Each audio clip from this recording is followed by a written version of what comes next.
Fabrice Arbor du Crédit qui ne pouvait pas être présent cet après-midi et qui m'a laissé l'opportunité de faire la présentation. Et alors, deuxième chose avant de commencer, on entendait parler dans l'agenda de l'après-midi ici du mot crowdfunding.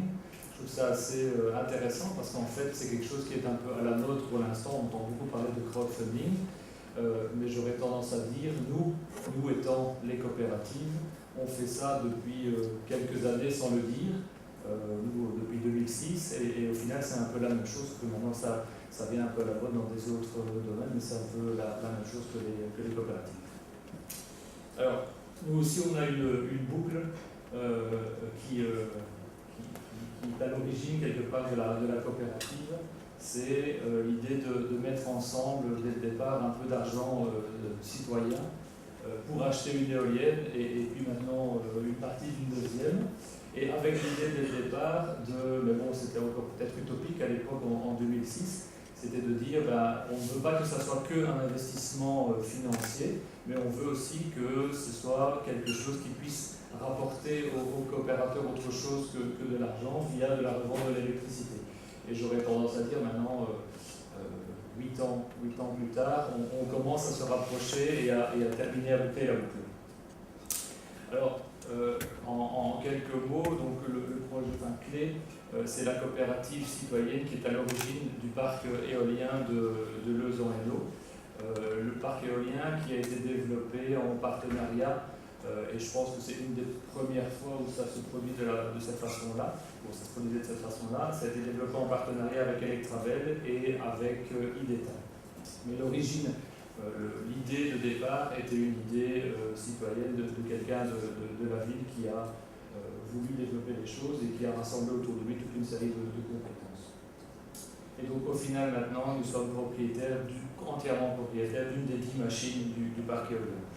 Alors, quand on regarde de l'initiative à l'exploitation, effectivement c'est un peu le parcours du combattant, en tout cas pour nous, petits joueurs à l'époque et en tout cas citoyens pas nécessairement crédibles, puisqu'on a commencé à regarder et à étudier le projet en 2006. Ça a pris plus ou moins un an pour rapprocher les partenaires et jusqu'à novembre 2007 où effectivement à ce moment-là on a finalisé le partenariat avec IDETA et avec Electravel et on a lancé notre RIP qui était le début du projet.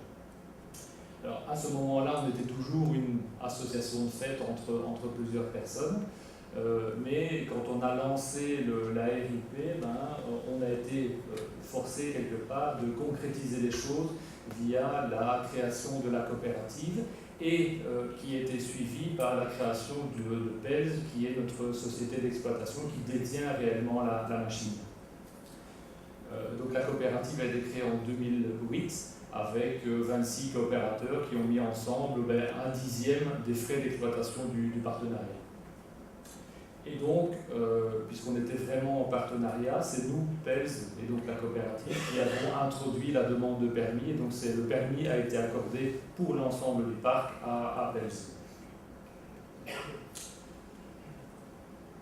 Voilà, donc le permis a été accordé après plusieurs péripéties, on va dire, a été accordé en août 2009.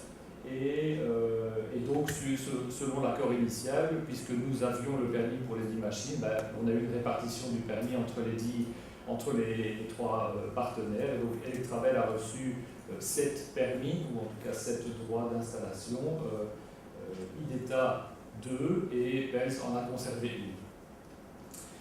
1. Alors évidemment, à ce moment-là, une fois qu'on a le permis, nous on était toujours en petite coopérative, puisqu'on n'avait pas nécessairement encore à ce moment-là, juste avant d'avoir le permis, on n'avait pas fait de publicité pour augmenter le capital de la coopérative, et donc on était toujours avec nos 22 000 € face à IDETA et face à Electravel, qui eux, en 2009, dès qu'on a eu le permis, 2009-2010, eux ont mis leur machine en route, leur machine financière en route, et donc eux ont lancé le train et ont commandé les machines, mis en place les garanties bancaires, etc. qu'il fallait, jusqu'à novembre 2011, donc 7-8 mois plus tard, où les machines étaient construites.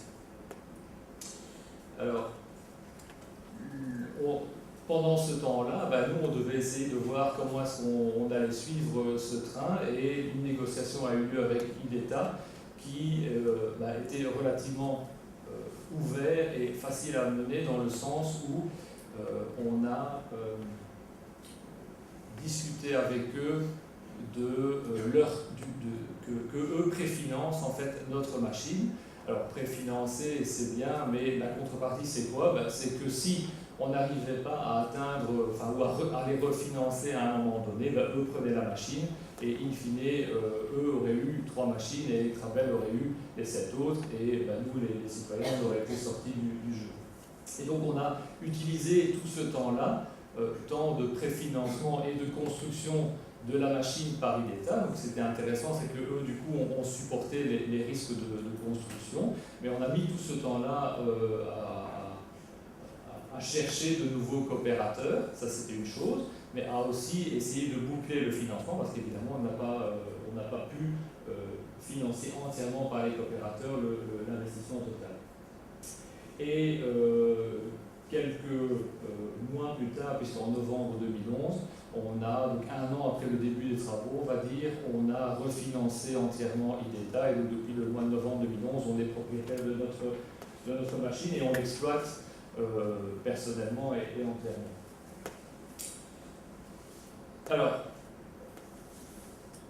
puisqu'il faut parler un peu du partenariat avec Credal, qui est effectivement un des financeurs de notre projet, resituons un peu les idées. Je pense qu'il y a déjà des choses qui ont été dites tout à l'heure, mais en gros, notre machine, c'est une machine de 2,05 MW, et donc c'est un investissement total de, à l'époque, 3,4 millions d'euros, donc ça fait 1 700 000 euros plus ou moins par mégawattheure. Je pense qu'on a cité tout à l'heure 1,6 million. C'est plutôt, en tout cas à l'époque, et je pense encore maintenant, c'est plutôt 1,7 million le mégawattheure. Le mégawatt, pardon. Et donc, 2 sources de revenus principales, évidemment l'électricité qui pour l'instant chez nous est revendue à un fournisseur bien connu en Wallonie, et donc à terme l'électricité sera revendue a priori à Sociétel, et forcément on revend également des certificats verts qui sont attribués, certificats verts qui sont revendus pour l'instant aux mêmes acheteurs de l'électricité que l'électricité. Alors après les dépenses, évidemment, c'est les dépenses classiques de le financement bancaire, d'entretien de la machine, de location des terrains, gestion et les différentes assurances qui doivent être prises.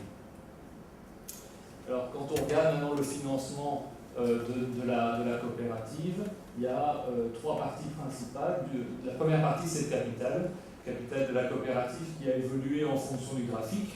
Et donc on voit que pendant toute une période, le capital n'a pas monté, et c'était les 22 000 euros de départ pour lesquels on n'a jamais fait de publicité, pour ne pas mettre l'argent des citoyens à risque si jamais on n'avait pas le permis. Et puis on voit progressivement les choses montent, et c'est un peu typique, je pense peut-être de la Wallonie, mais en tout cas c'est une montée qui est progressive, alors qu'au final les besoins on les a ici. Pourquoi? Parce que les gens ont peut-être un peu de mal à faire confiance, ou en tout cas à y aller. Et donc on voit que la montée du capital est progressive, et avec des sauts à chaque fois qu'il y a quelque chose d'un peu nouveau dans le projet. Et donc oui, il y a l'obtention du permis, puis il y a le début de la construction, et puis il y a l'accélération, parce qu'à un moment donné on est arrivé au délai que IDETA avait proposé ou forcé, ou je ne sais pas, pour justement les refinancer. Et donc à ce moment-là, on a atteint le capital nécessaire. Alors ici, d'habitude, je pense que c'est le capital est fixé au départ, et puis les crédits bancaires vont quelque part s'adapter par rapport au crédit. Si c'était plutôt l'inverse, puisque on avait, et on va le voir juste après, le crédit qui était lui fixé, et donc l'inconnu dans l'histoire, c'était le capital qu'on devait atteindre, et donc on devait monter régulièrement le capital en fonction des montants de crédit qu'on pouvait obtenir. Donc le capital de Clé est investi entièrement dans la société d'exploitation via 2 mécanismes. D'une part, un capital action de 250 000 euros, et surtout un prêt subordonné de 590 000 euros qui est intéressant, ou en tout cas qui a été intéressant pour nous, parce que ce prêt a généré des intérêts payés aux prêteurs étant clés, et donc ces intérêts-là nous ont permis l'année passée de payer les premiers dividendes, alors que les banques avaient empêché le paiement de dividendes sur le capital. Et donc on a pu payer les premiers dividendes grâce aux intérêts sur ce prêt subordonné. Alors, une autre partie du financement, c'est une aide de la région wallonne que nous avons pu obtenir. Alors, là aussi, c'est quelque chose qui n'existe plus à l'heure actuelle, mais qui existait à l'époque, et qui, en tant que petite société, nous avait permis d'aller chercher, moyennant toute une série de documents à remplir et un dossier bien complet à remplir, nous a permis d'aller chercher un quart, 25% de l'investissement comme financement par la région. Donc c'est évidemment très intéressant. Le problème avec ça, c'est qu'effectivement le dossier est compliqué, mais bon ça, à la limite, pourquoi pas, mais c'est surtout que cette aide à l'investissement est financée elle aussi quand c'est trop tard. C'est-à-dire quand la machine est déjà montée, puisque, comme je disais, on est propriétaire de la machine en novembre 2011, et la première tranche de subside a été payée par la région en mars 2012, et la deuxième tranche, donc les deuxièmes 50%, en mars 2013.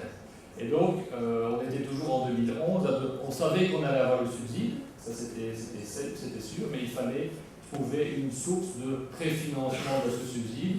Et là, on a dû travailler avec un investisseur privé qui nous a fait un crédit pont, en fait, et qui a pris le risque par rapport à la région, et qui nous a prêté les 844 000 euros qui nous manquaient pour pouvoir refinancer IDETA à un moment donné. Et le financement bancaire. Et donc là, notre financement bancaire, en fait, il y a deux prêteurs, parce que les banques traditionnelles ne nous ont pas suivis. Le premier prêteur, c'est la SRIW ou la CIW, donc c'est un des véhicules de financement de la région wallonne. Et le Crédal, donc la coopérative Crédal, qui a participé aussi au financement. Et donc, comme je disais tout à l'heure, c'était les montants de financement qui ont déterminé le capital. Pourquoi? Parce que, en fait, chez ces deux prêteurs-là, on était au maximum de leur intervention. La SRIW a une intervention maximum de 40% d'investissement, donc soit 1,4 million. Et le Crédal, je pense qu'on a fait chez eux leur plus gros microcrédit, puisqu'on a fait un crédit de 500 000 euros, et donc la somme des deux c'est 1,9 million, plus les 800 000 euros ou 844 000 euros d'aide de la région wallonne, et donc l'inconnu c'était le capital action qu'il fallait aller chercher pour pouvoir refinancer l'État en novembre 2011. Alors ce sont des emprunts qui sont tout à fait similaires, ces deux prêteurs, mais qui ont travaillé ensemble au niveau des conditions, et donc on a des conditions qui sont entièrement similaire, avec un amortissement trimestriel sur une durée de 10 ans, un taux d'intérêt fixe. Alors, à l'époque, évidemment, c'était un taux de marché, mais quand on voit l'évolution des taux à la baisse depuis maintenant quelques années, c'est un taux qui est relativement élevé. Et donc, s'il y a des banquiers dans la classe qui veulent refinancer, je pense que ce serait bien vu. Donc, c'est un taux d'intérêt fixe et les garanties qui sont classiques. Les garanties sont classiques puisque c'est des garanties hypothèques sur la machine et des garanties sur les contrats certificats verts et électricité. Et voilà. Si vous voulez nous rejoindre, il y a un site internet puisque nous cherchons encore des coopérateurs.